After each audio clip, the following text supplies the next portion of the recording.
काव्य मारन ने पहले पाकिस्तानी खिलाड़ी अबरार अहमद को खरीदा अपनी टीम में और अब बांग्लादेश के एक और बॉलर को करोड़ों रुपए दे दिए। एक तरफ आईपीएल में मुस्तफिजुर के खेलने से केकेआर को बवाल में डाल दिया और अब काव्य मारन पाकिस्तान के खिलाड़ी को खरीद चुकी हैं।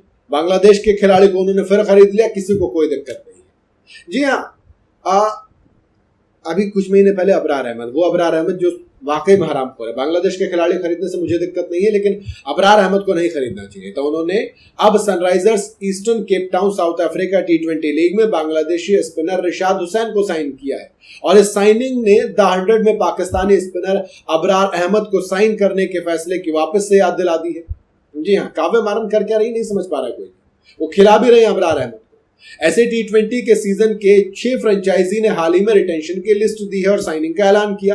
इस मामले में मौजूदा champion Sunrisers Eastern Cape Town के captain Tristan Stubbs, Marco Jansen, Quinton de Kock जैसे धुरंधरों को रिटेन किया।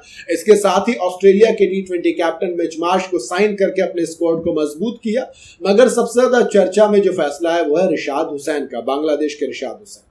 काव्य मारन के मालिकाना हक वाली सनराइजर्स ने मार्श के अलावा बांग्लादेश के लेग स्पिनर रिशाद हुसैन को साइन किया और हुसैन को इसलिए साइन किया गया क्योंकि टीम के अफगानिस्तानी स्पिनर अल्लाह गजनफर इस बार लीग में नहीं होंगे, उनकी जगह है।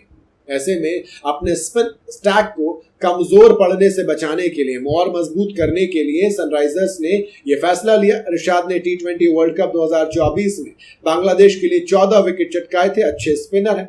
मगर रिशाद को अपने स्क्वाड में शामिल करने के फैसले को लेकर सोशल मीडिया पर सनराइजर्स को लताड़ा जा रहा है। काव्य मारन और सनराइजर्स से फिर से सवाल किए जा रहे हैं कि जिस देश से इंडिया के संबंध खराब है, जिस देश ने हमारे वर्ल्ड कप को खेलने से मना कर दिया था, उसकी खिलाड़ी क्यों साइन कर रहे हो आप? इंडिया और बांग्लादेश के रिश्ते पिछले करीब 1-1.5 साल से खराब चल रहे हैं। इसी की वजह से मुस्तफिजुर रहमान को आईपीएल से बाहर कर दिया गया था। वहीं बांग्लादेश ने वर्ल्ड कप को बॉयकॉट कर दिया, इंडिया आने से इनकार कर दिया। इसके बाद दोनों देशों के क्रिकेट बोर्ड के रिश्ते पहले से भी ज्यादा तल्ख हो गए, खराब हो गए। हालांकि अब बातचीत चल रही है कि सीरीज करेंगे, लेकिन सीरीज नहीं है तब तक तो दिक्कत ही है ना।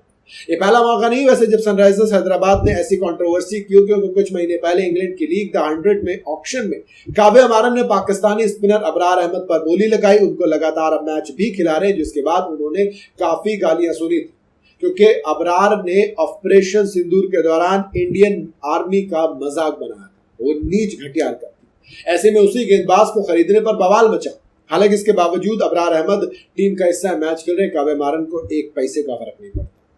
बात करें दूसरी टीमों की तो इंग्लैंड के ऑलराउंडर सैम करन को डर्बन सुपर जायंट्स ने साइन किया। वहीं वेस्टइंडीज के ऑलराउंडर जेसन होल्डर को जोहानिसबर्ग सुपर किंग्स ने साइन किया है। इंग्लैंड के ही विल जैक्स अब एमआई केप टाउन का हिस्सा बन गए हैं, जबकि इंग्लिश सुपरस्टार जो रूट फिर से पर्ल रॉयल्स के साथ लीग में वापसी कर रहे हैं। उधर फिल सॉल्ट एक बार फिर से विक्टोरिया कैपिटल्स के साथ, लेकिन जोबर्ग सुपर किंग्स ने अपने मौजूदा कैप्टन फाफ डू प्लेसी को रिटेन नहीं किया, यानी कि नए कैप्टन मिलने वाला है। कौन होगा? बाकी काव्य मारन को लेकर आपकी क्या राय, कमेंट में मुझे जरूर बताइए।